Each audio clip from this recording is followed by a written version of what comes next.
Pemirsa, kita akan memasuki kabar nang Panambayan. Pelaksanaan rapat kerja kesehatan daerah nang digelar oleh Dinas Kesehatan Provinsi Kalimantan Selatan di tahun 2019 kembali dihadiri oleh Menteri Kesehatan Republik Indonesia di Hotel Ratan Inn Jalan Ayani Palima, Banjarmasin Timur, Baisukan, Selasa 5 Maret 2019.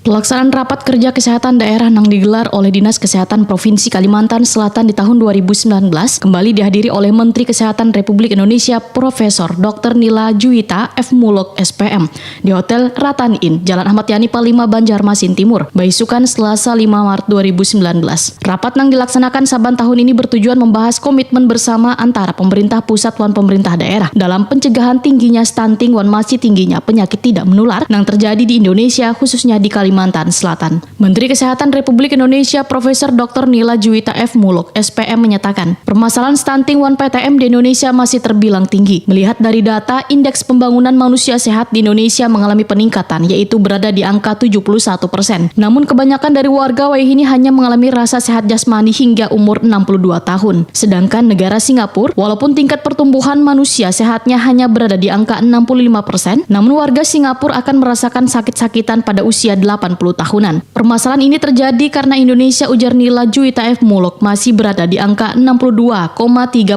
manusia terkena penyakit kada menular. Nangkaya penyakit serangan jantung, obesitas, dan kolesterol. Terlebih di Kalimantan Selatan, angka PTM justru lebih tinggi dari angka nasional, yaitu 65,2%. Dengan adanya Raker Kesda ini diharapkan, ujar Nila Juwita F. Muluk, maka akan bersama-sama saling memberikan masukan wan saran untuk menekan tingginya stunting wan mencegahnya, yaitu dengan cara melakukan imunisasi bagi ibu hamil wan balita sejak dini.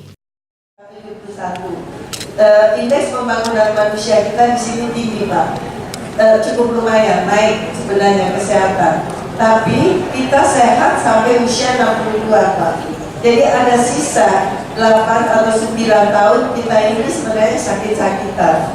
Bandingkan dengan Singapura usianya memang 85 tahun, dia sehat sampai 74 tahun, tapi 10 tahun dia sakit-sakitan. Ini sudah mulai teriak Singapura bahwa mereka juga mengeluarkan biaya kesehatan yang tinggi. Satu, saya mengingatkan, memang betul stunting kita mulai menangani imunisasi dan tuberkulosis. Sementara itu, adanya gerakan masyarakat hidup sehat yang digaungkan oleh Gubernur Provinsi Kalimantan Selatan melalui Dinas Kesehatan Kalimantan Selatan mendapat apresiasi dari Profesor Dr. Nila Juwita F. Muluk SPM. Jika sebelumnya warga malas untuk berolahraga, namun dengan adanya kebijakan dari pemerintah untuk berolahraga bersama saban Baisukan Jumat yang dilakukan oleh Kepala SKPD maupun jajarannya hingga ke tingkat kecamatan, kelurahan, dan RT RW, ini menjadi terobosan baru, ujar Nila Juwita F. Muluk, dalam mencegah PTM di Kalimantan Selatan. Terlebih jika terus dilakukan dan dikembangkan, maka akan membuktikan bahwa Kalimantan Selatan menuju warga sehat akan terwujud. Masyarakat hidup sehat, ini penting sekali. Terima kasih, Pak, Bapak mau melakukan peregangan tadi. Jadi memang tidak semua masih mengingat bahwa kita harus aktivitas fisik sebenarnya. Dan namun yang lain juga nanti pendekatan keluarga ini penting. Jadi artinya memang puskesmas ataupun pos-pos kesehatan kita itu harus mendatangi keluarga. Karena begini, Pak, masyarakat itu belum tentu mengerti tentang kesehatan. Angka harapan hidupnya orang Indonesia 71, bagaimana Kalsel? Kalsel kelihatannya lebih rendah, Pak, 66. Raker Kesda Provinsi Kalimantan Selatan tahun 2019 ini dihadiri Gubernur Kalimantan Selatan Sahabiri Nur, Kepala Dinas Kesehatan Kalimantan Selatan Muhammad Muslim, Kepala SKPD di lingkungan pemerintah Provinsi Kalimantan Selatan, Bupati wan Wali Kota serta Dinas Kesehatan tingkat Kabupaten wan Kota se-Kalimantan Selatan, wan jajaran Direktur Rumah Sakit Daerah se-Kalimantan Selatan.